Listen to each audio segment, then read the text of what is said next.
Assalamu alaikum. This is today's lecture related to Benazir Bhutto, her era during 1988 to 90, history lecture for class 4-2. And this is lecture number 1. And afterwards, there will be successive lectures related to Benazir's other eras, her unsuccesses, Nawaz Sharif and other governments till 1999. And afterwards, we are going to cover Pakistan's relations with other countries, Pakistan in the international scenario. Today, we are going to discuss about successful steps of Benazir Bhutto as Prime Minister of Pakistan during 1988 to 90. And during this era, this is very important time when Pakistan already faced almost 11 years martial law of Ziaul Haq. And afterwards, now it was the turn of Benazir Bhutto. After a long time, there were open and free elections. In result of that, democratic government was established. Though Benazir Bhutto had less seats in the lawmaking council, but still she tried her best to develop friendly relations with other political parties and establish democracy in the country. Now we are going to see her steps which were taken and which were successful and useful for the country. So these are the steps which were there. Now let's see.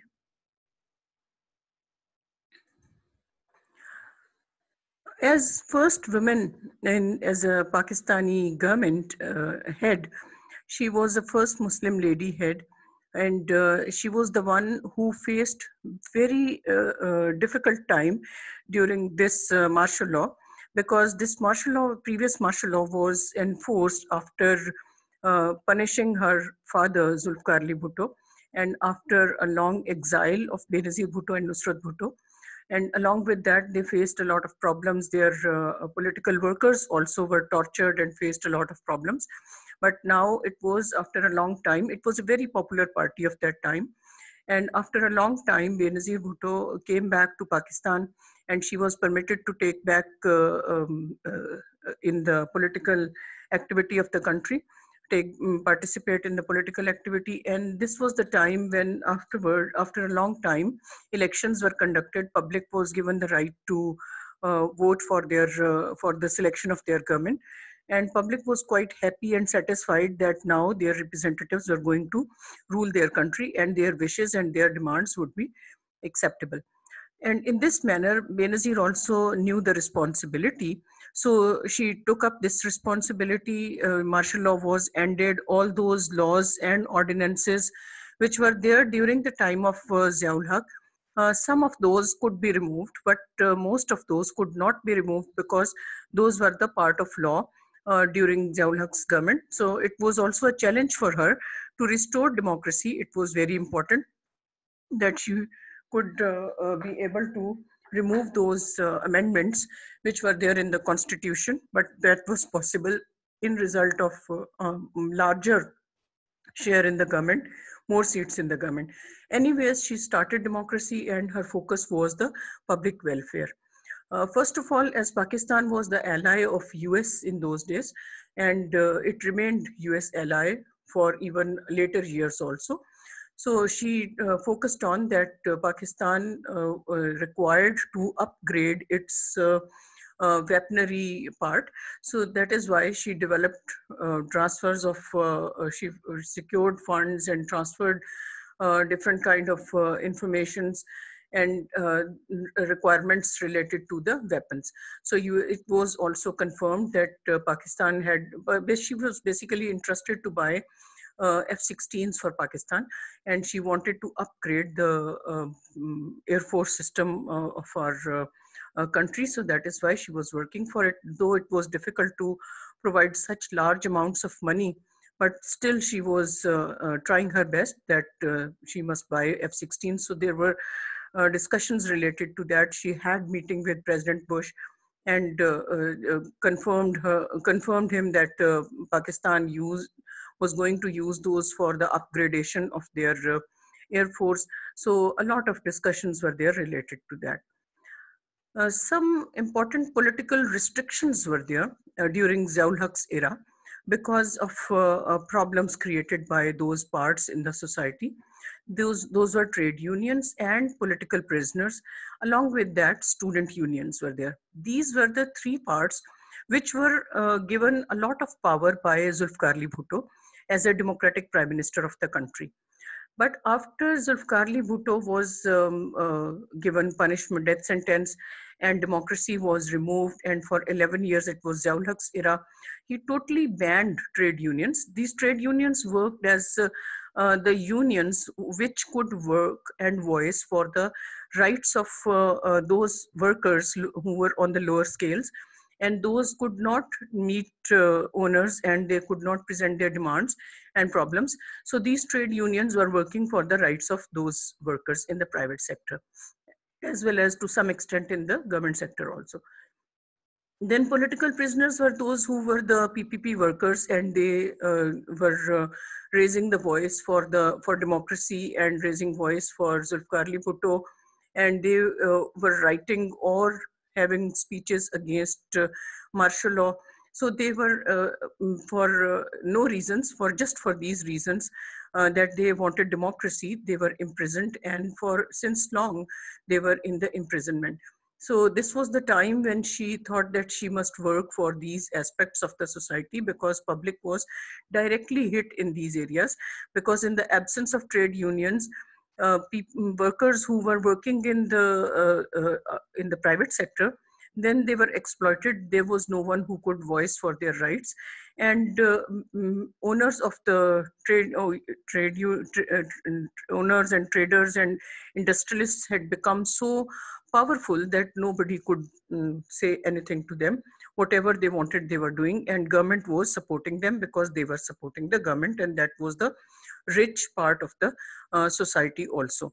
So in this manner, these trade unions was a sigh of relief for those workers who were on the lower scales, and they wanted their rights to be accepted. Political prisoners who were there for their political rights in the imprisonments, they were not the criminals, but they had to face long imprisonments and tortures there. They were released, so it was a sigh of relief for their families, and now they could live in the free country, and they could voice for their rights openly. They could write openly. There were even many writers and poets and many educated persons who were political prisoners because they did not like martial law in the country, but Ziaul Haq was very strict with them. So they had to face a lot of problems. So this was the time she released all those political prisoners, and they were quite happy. It was a successful work. Public really liked Benazir's government for this.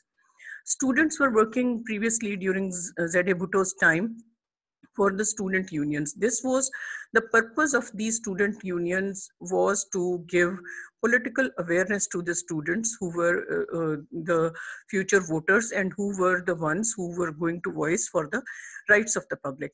So this was the time when she restored student unions, and these student unions also started working. These student unions played an important role during Zulfikar Ali Bhutto's era, and they were working for the political rights of and social rights of students in the universities and colleges, for the rights of different rights related to student fees and different other problems. So this was the time. Now there was also permission to start student unions. So in this manner, this was the social part in the urban area which she developed and she worked for. She had two focuses. One, she was going to work for the urban part of the society, and the other one was that she was going to work for the rural part of the society. The rural part we are going to see in this last point. Now, related to international scenario, she was quite famous at international level because her father, Zulfikar Ali Bhutto, was also a very successful ambassador of Pakistan, and she also had inherited that ability to convince international bodies about the rights of Pakistan as a respectable country. She was quite possible. It was quite possible for her that whatever respect and whatever rights she wanted for Pakistan, she was very successfully speaking about those. She started working at two levels. One, she was thinking that if she develops with Commonwealth, if she develops better relations, Commonwealth and UK and related countries were quite helpful for the educational uplift and other general rights of the public. So she rejoined Commonwealth, And in this manner, Pakistan started getting some benefits in the sector of education and other aids and other kind of supports, related technical supports. Another step which was taken, that was South Asian Association for our Asian region. So it was about South Asian Association for Regional Cooperation, SARC. So this was the association which was established 3-4 years back. It was the fourth SARC conference, which was headed by her, and she presented Pakistan as a very respectable country in this group, and she also provided them such suggestions where SARC countries could cooperate with each other and could help for the development of South Asian states. So in this manner, Pakistan's respect increased, and Pakistan was seen as a country which had the capacity to develop, and it had gone through such a long time of martial law and tyranny and difficulty, and she was the lady who was directly facing all those, and now she was standing with her full respect and value and speaking about the rights of and value of Pakistan. So it provided great respect to the country. Then she also signed 3 agreements with India, which were related to the development of friendly relations, related to art and culture and trade, and exchange of some visitors also, tourists also.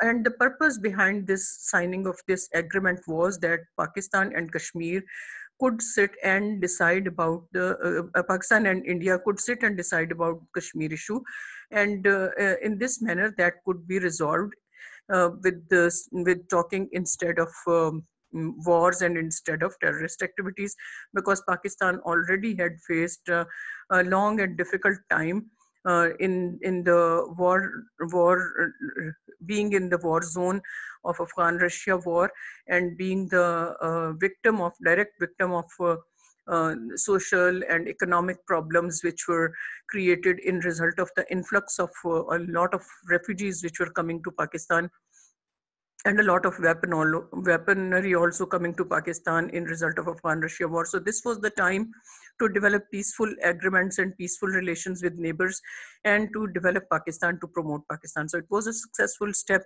and these agreements seemed that Kashmir issue could be resolved on table instead of wars.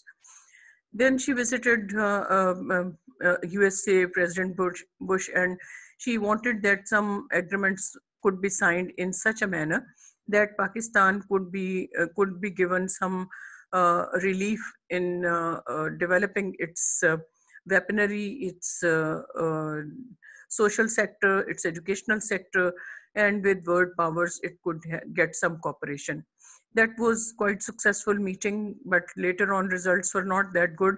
But at least some agreements were signed at that time, and it was decided that Pakistan, if pays in advance, would be given F-16. So it was, to some extent, it was successful. Then she worked very successfully for rural electrification, far-off villages, especially in Sindh, far-off villages, and Balochistan, far-off villages were without electricity since the establishment of Pakistan. And because of that, their life was quite primitive and they could not develop properly. And it was her, and she was mostly selected from those parts of the society. So it was her dream and her effort that she was going to electrify the rural areas of the country. And that she did. And that was helpful, and that was uh, uh, change in the lives of those people who were living in far off agricultural areas. Her vote bank was also in that area, those all areas. So those voters were quite happy from this step. And she also, on the other hand, she also started thinking about the economic betterment of rural people.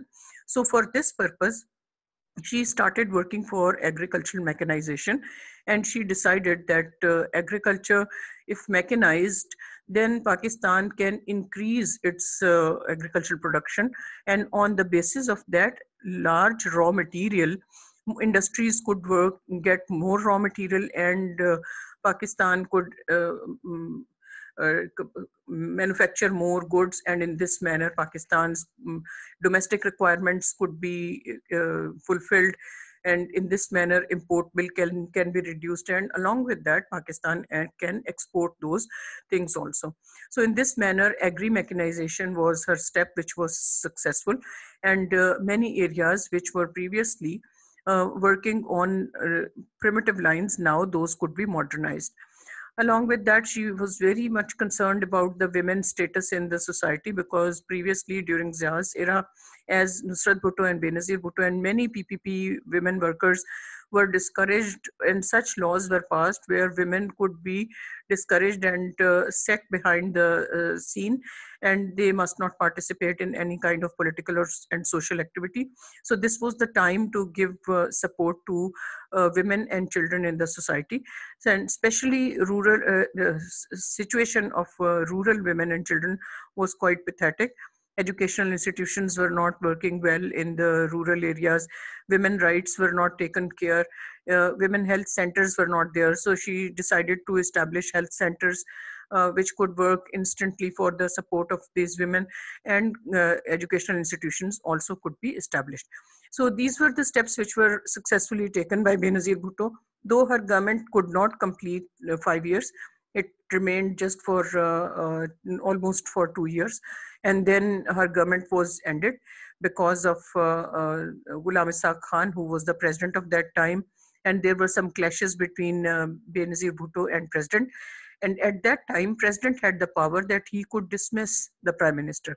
So in this manner, President Ghulam Ishaq Khan, due to those clashes, which we are going to discuss in our next lecture, he dismissed her government, and in this manner, she could not complete her tenure, and the democracy, which was established after a long time, ended before completing its 5 years. So this is the end of the lesson. Thank you so very much. Take care, read the details from your books, and we are going to discuss the rest of the details and answer your queries, and discuss it in reference to O-levels requirements and writing your answers in our Zoom class, inshallah. Take care. God bless you. Allah Hafiz. Assalamu alaikum.